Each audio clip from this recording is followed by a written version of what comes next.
선생님 2급 교재의 138페이지에 100일의 기출문제에 소득세 부가세 이론 문제 11번.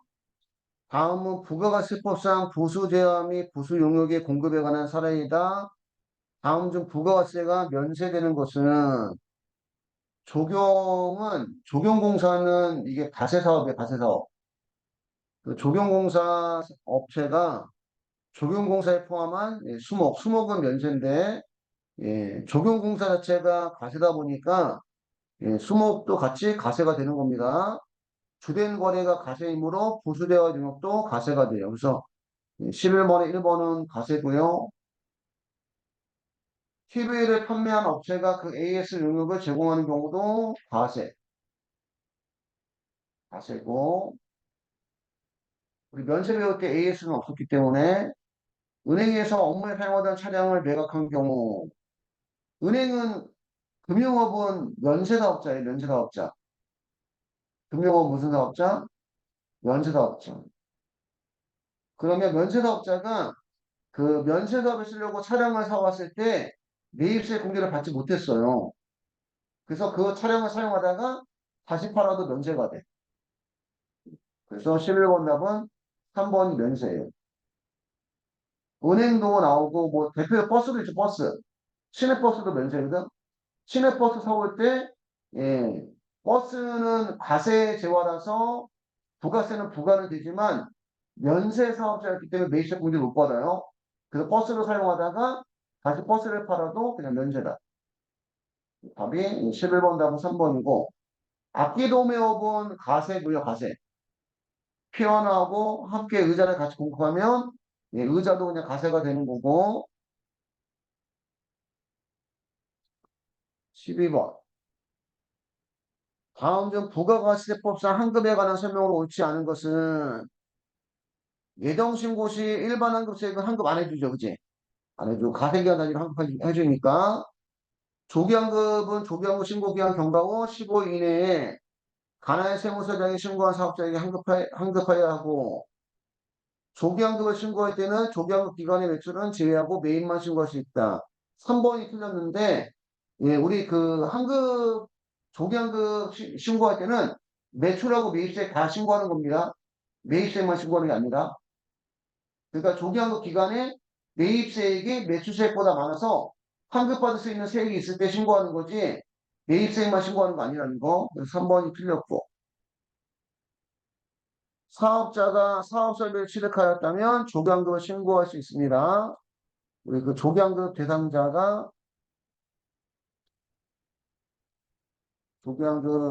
대상자는 영세율 적용 대상 사업자와 사업용 고정자산의 신설, 취득, 확장, 증설한 경우 조기환급 대상자라고 보시면 됩니다.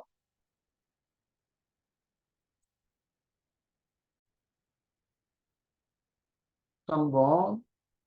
다음 중 부가세법상 세금계산서에 관한 설명을 옳지 않은 것은 세금계산서 발급 후 계약의 해제로 재화가 공급되지 않아 수정 세금계산서를 작성하고자 하는 경우 그 작성일은 처음에 발표한 세금계 작성일을 기입한다. 1번이 틀렸죠. 계약의 해제. 계약의 해제가 당초 공급 취소입니다. 취소. 그건 해제일. 해제된 날을 작성일로 해서 우리 수정 세금계를 두고요. 계약의 해제, 그 다음에 반품, 애누리, 할인.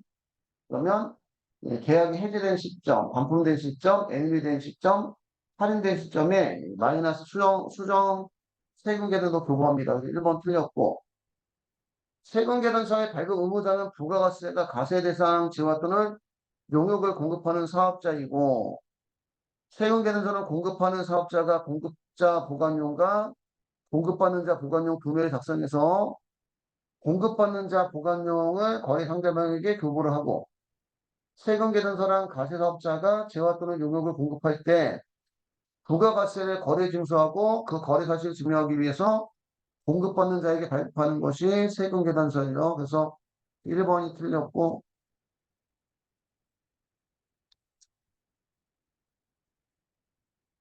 당초 공급 취소.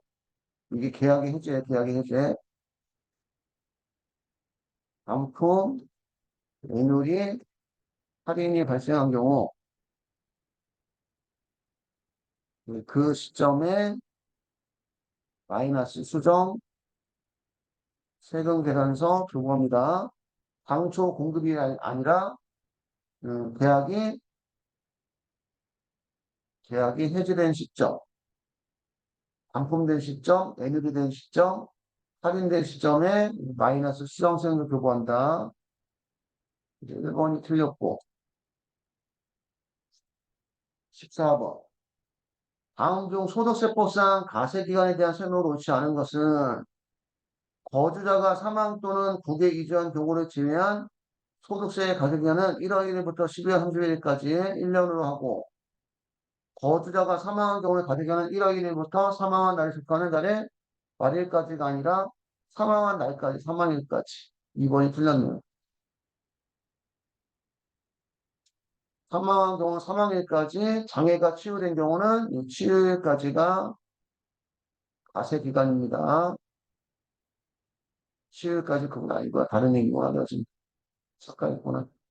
소득세법은 가세기간의 임의를 설정해서 허용하지 않고 거주자가 국외를 이주하거나 비거주자가 되는 경우 가세기간은 1월 1일부터 출국한 날까지. 그래서 소득세법상 과세기간은 원칙은 1월 1일부터 12월 31일까지고 예외는 딱 두 가지예요.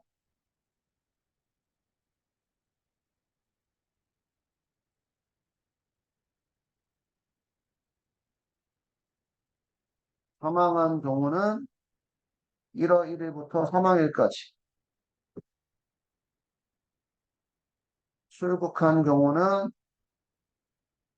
1월 1일부터 출국일까지를 소득세의 과세기간으로 합니다. 그래서 2번이 틀린 거고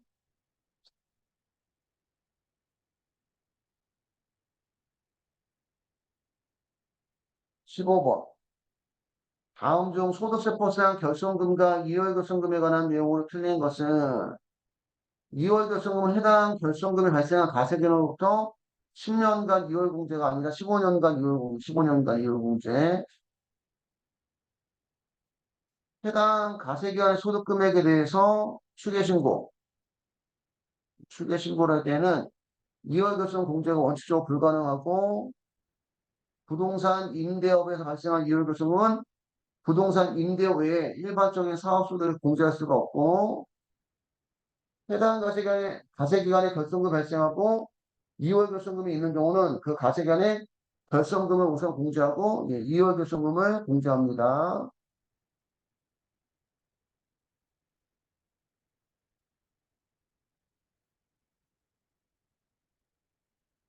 2월 결손금, 2월 공제는 20년 이후 발생분은 15년간 2월 공제.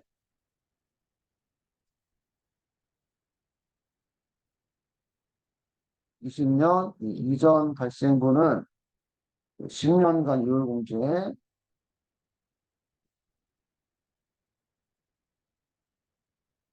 이게 20년도에 법이 바뀌어가지고 그 다음에 결손금과 2월 결손금의 공제 순서가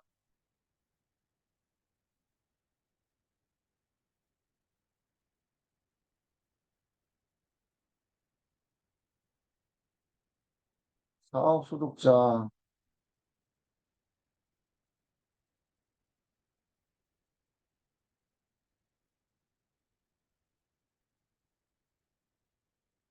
혜택인데요.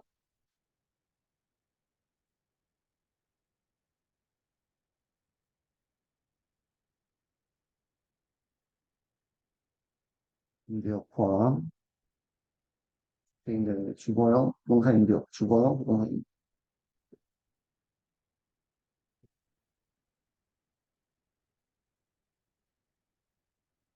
사업소득자의 결손금 공제 순서는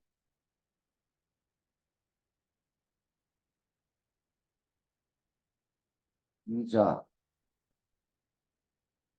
배당, 사업,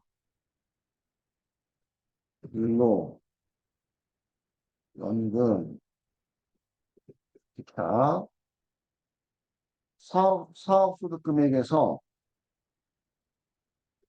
결손금 발생했을 때 근로소득 금액, 연금소득 금액, 기타소득 금액, 이자소득 금액, 배당소득 금액 순서로 결손금 공제를 하고요. 사업소득 금액에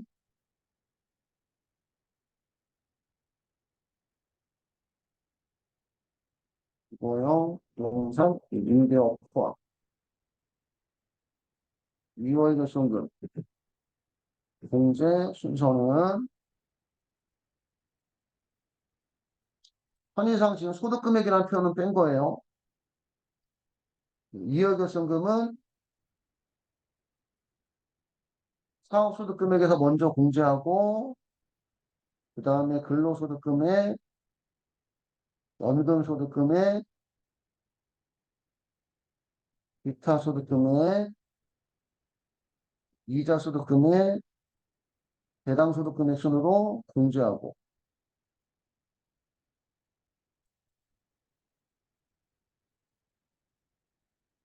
부동산 임대업에서 주거용 부동산 임대업을 지내 부동산 임대업에서 발생한 2월 결손금은 다른 종합소득금액에서 공제가 안 됩니다. 공제가 안 되고